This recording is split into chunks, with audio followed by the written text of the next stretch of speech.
Once upon a time, there was a beautiful river.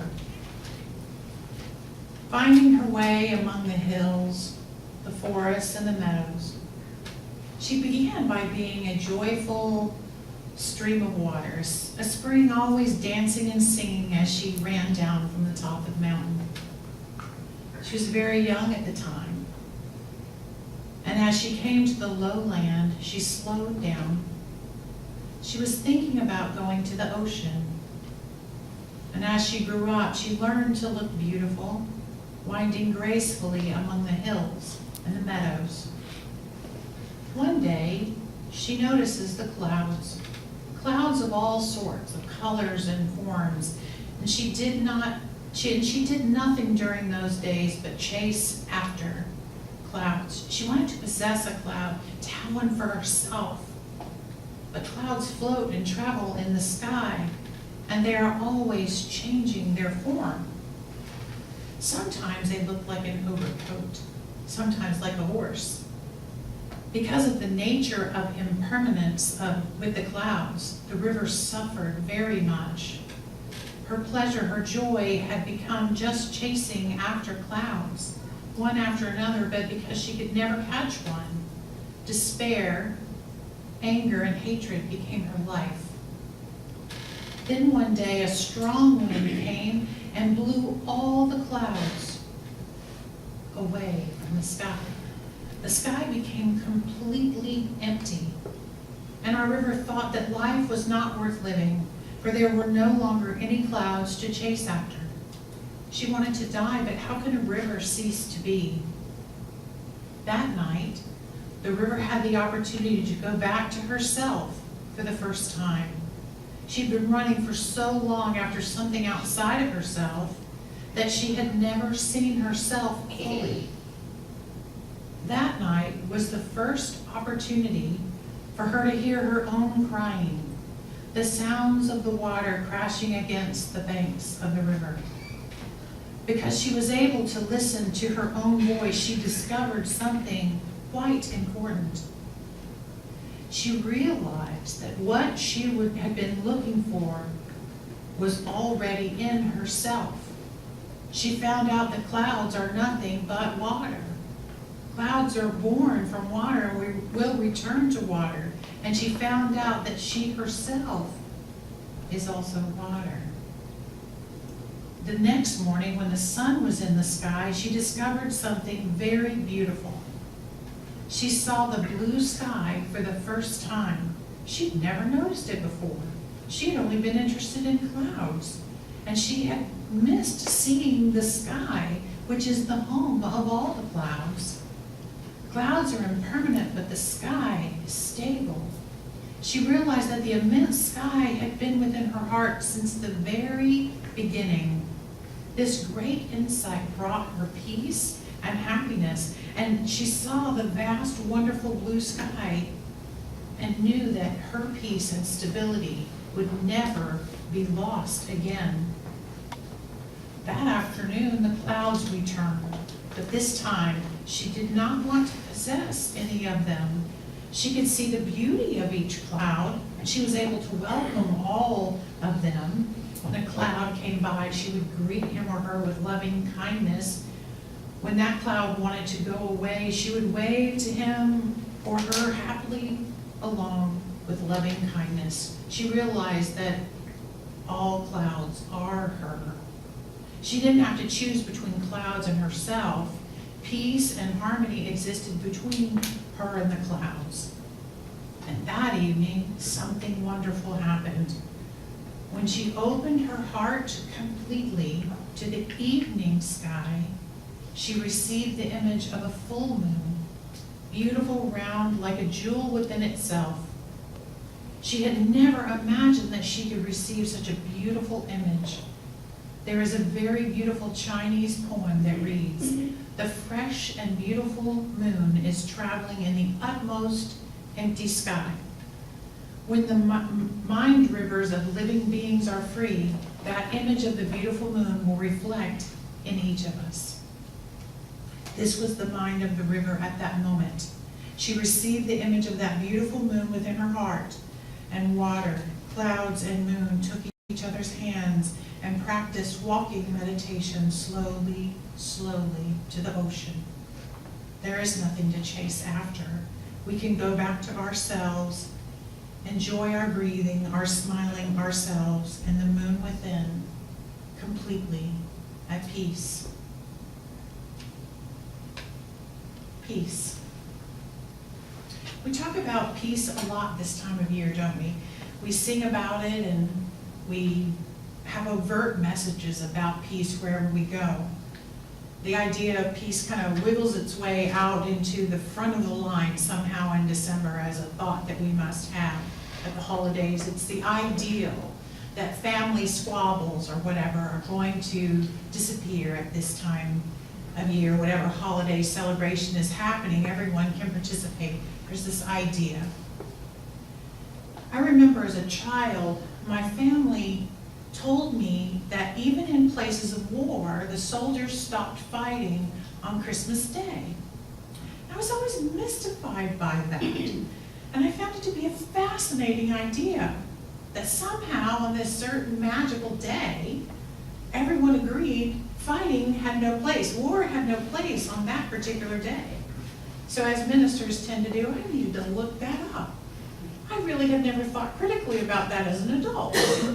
But it is true that in December of 1914, at the beginning of World War I, French, German, and British soldiers crossed trenches to exchange seasonal greetings and to talk. And in some areas of Europe, men from both sides ventured into no man's land on Christmas Eve and Christmas Day to mingle and exchange food and souvenirs. There were joint burial ceremonies that day and prisoner swaps. And while several meetings ended in carol singing, other men played games of football with each other on that Christmas Day, giving one of the most memorable images of the truce. And you look it up online, you can see all these photographs of this event. This peaceful behavior, it wasn't ubiquitous, it wasn't everywhere, but it was the experience on several fronts that year.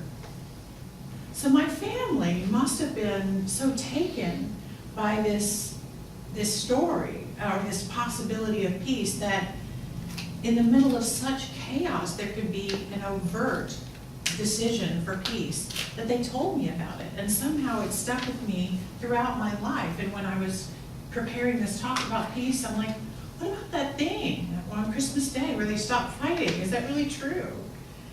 And I'm sure that I'm not the only one who has that concept that somehow Christmas is a time, or this time of year is the time where peace is a possibility.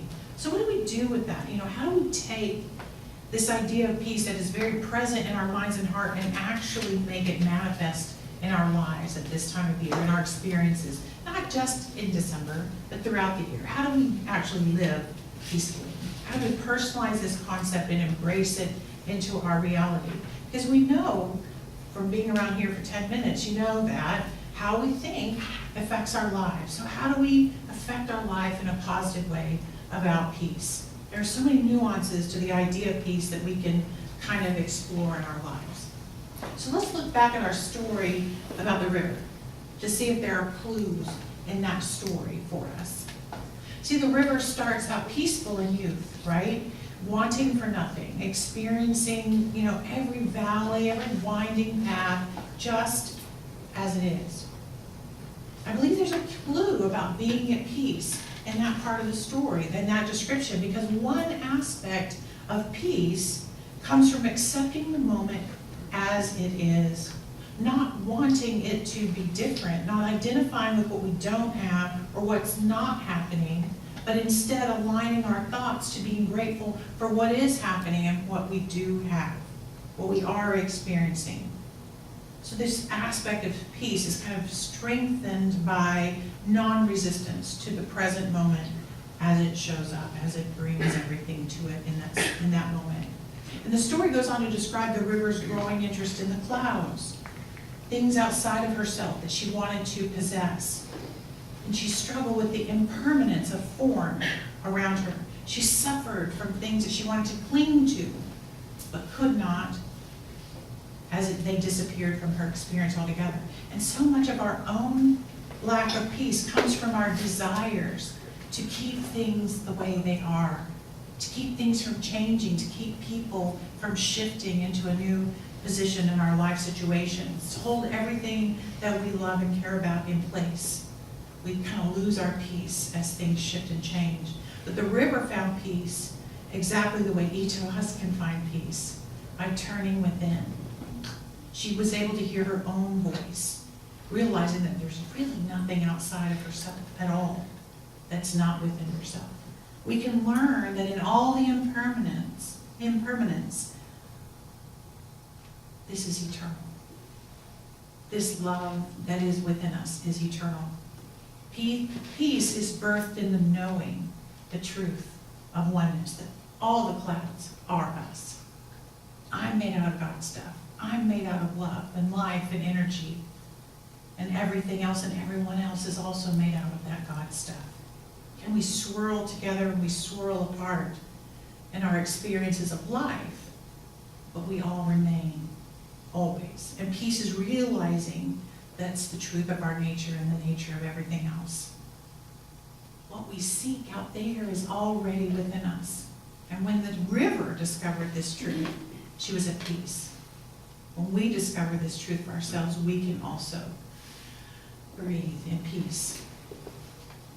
And what was really cool is when the river finally reached that peaceful place, she could see the sky. She could recognize the permanence of the sky. And she could focus on that permanence and allow the forms that were coming and going to come and go without resistance, knowing that the sky was always permanent. And if we can focus on the permanence of the sky, then even when things get dark, we can see that light, we can see that moon, even when the sky is dark. It's still there, it's always there. So peace is available to us in the same way. We can focus on the permanence of life behind the temporary forms that we enjoy, the people, the jobs, the relationships, the situations. We don't have to cling to them. And when circumstances get uncertain and darkness falls, the full moon of that holy truth reflects the light of all lights within our lives. Peace. Ernest Holmes says, the moment we get an idea of peace, confusion leaves us. Let's say that again. The moment we get an idea of peace, confusion leaves us. Once the river got the idea of the permanence of the sky, the impermanence of the clouds no longer confused her. Once we get an idea that God is all that we are, the human experiences no longer confuse us. Once we get an idea of peace, confusion leaves us. Once the men in World War I allowed themselves an idea of peace, something happened. They were no longer, at least for a little while, confused by this idea that they were enemies. They followed the idea of peace into that no man's land and had an experience together. What could be better than food and song and football, right? One peaceful moment, one loving moment. And of course there had to be many, many more ideas of peace for that peace to be sustained. But as we know, in the collective human race, we still need many, many more ideas of peace until confusion can leave us. But let's make this personal. Where do you need an idea of peace in your own life? Is there an area of your life where you're gazing at these temporary clouds and you don't realize the permanence of the good beyond them? Are you wanting a cloud to change or to not change in order to have peace? Or can you see beyond that? Are you looking across no man's land at people on the other side, and are you refusing to meet them for that moment of peace or that game of football? Maybe there's a common burial that needs to happen of things that no longer serve the two of you. Could an idea of peace be birthed in you today? See, ideas of peace involve compassion and forgiveness and gratitude, and those ideas must start in individual minds and hearts. So wherever you're sitting in judgment or fear and indifference, there's an invitation to have an idea of peace, just to kind of cut through the confusion. So today, as you walk outside, I invite you to notice that blue sky as they sang, "Search the sky, search the sky." Gaze upon it and allow it to remind you of the permanence of the divine. Whenever you see the moon, like winter solstice is coming later this week, allow it to remind you that it reflects the light of the divine, the energy of God all around you. In it, there is peace. Peace for you. And as Michelle read in her reading, I invite you to meditate, just as our river did. Turn within. Listen to your own voice, your own water lapping at the banks of your life, your own crying, your own laughter, your own breath. And take the vision of that permanent sky and the vision of the moon with you into your meditation, and invite peace to be with you as kind of a holy idea. So I was thinking about meditation this week, as peace is so much found in that turning within. And there was a scientific experiment that I found fascinating. Several thousand people gathered for the purpose of meditating in a group setting. And each person in the meditation group had their serotonin levels measured prior to the meditation session. Serotonin is that neurotransmitter that makes you feel calm. It's like good stuff that goes in your brain. And its presence in higher amounts indicates a higher level of calmness or peace. The higher the serotonin level, the more at peace you are. So after several hours of meditation, the serotonin was measured again, and there was a significant increase in serotonin levels in virtually all of the meditation participants. And as predicted, the participants in this session of meditation were more peaceful and calm. But the second part of the experiment is what's fascinating to me. It involved measuring the serotonin levels of the people in the immediate vicinity of the meditation who were not meditating. So they measured serotonin levels before and then after the meditation, and those people that were just in the general area. And guess what? Their serotonin levels were higher as well. So that's really cool to me, because I tell you this information as an invitation to meditate, to turn within, especially at this time when you want more peace. Because as you become more calm and peaceful through meditation, it spills out into all those people around you that you want to be peaceful too. You're literally gifting it to them. What greater gift could you give your family than some peace and serotonin? That's what I want to know. So believe it or not, we have very little, we have some communication prior to creating a service together. So Michelle and I did not talk about what she was going to read or what I was going to do for my talk. But I also picked a book by Thich Nhat Hanh, because we kind of giggled before the service, like, you can't talk about peace without talking about this Buddhist master. He's a Zen master, and he's a spiritual teacher. He's awesome. And I like this book the best. She has a different one, but Peace is Every Step is awesome. So in this book, he recognizes key aspects of peace. Peace is being fully present in this moment. And he describes many, many ways in this book to bring your attention back to the present moment. Because this is where peace resides. Now, now, now. She invites us to return to our breath.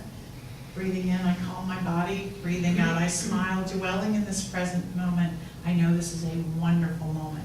So that was a part of my talk as well. Michelle, thank you for being in one mind with me. So he writes, our appointment with life is in this present moment. If we do not have peace and joy right now, when will we have peace and joy? Tomorrow or after tomorrow is what he says. And he describes a practice that I think is absolutely perfect for all of us to practice this holiday season. It's called the cookie of childhood. And I will close by reading this to you, the cookie of childhood. Since we're all eating cookies, we might as well do something with it, right? So he writes this. He says, when I was 4 years old, my mother used to bring me a cookie every time she came home from the market. I always went to the front yard and took my time eating it. Sometimes half an hour or 45 minutes for one cookie. I would take a small bite and look up at the sky.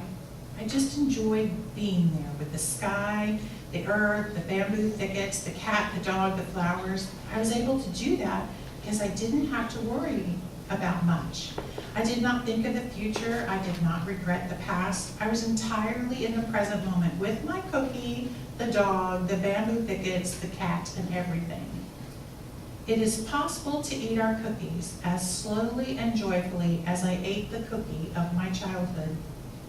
Maybe you have the impression that you have lost the cookie of your childhood, but I am sure it is still there somewhere in your heart. Everything is still there, and if you really want it, you can find it. Eating mindfully is a most important practice of meditation. We can eat in a way that we restore the cookie of our childhood. The present moment is filled with joy and happiness, and if you are attentive, you will find it. So may you eat your cookies well this holiday season. So thank you, Thich Nhat Hanh. You are a great teacher of peace. And thank you, Mighty River. You are a great teacher of peace. I hope each and every one of us enjoys a cookie or two mindfully this season and dreams of the permanent sky and the moon. May you be at peace. And so it is. So it is.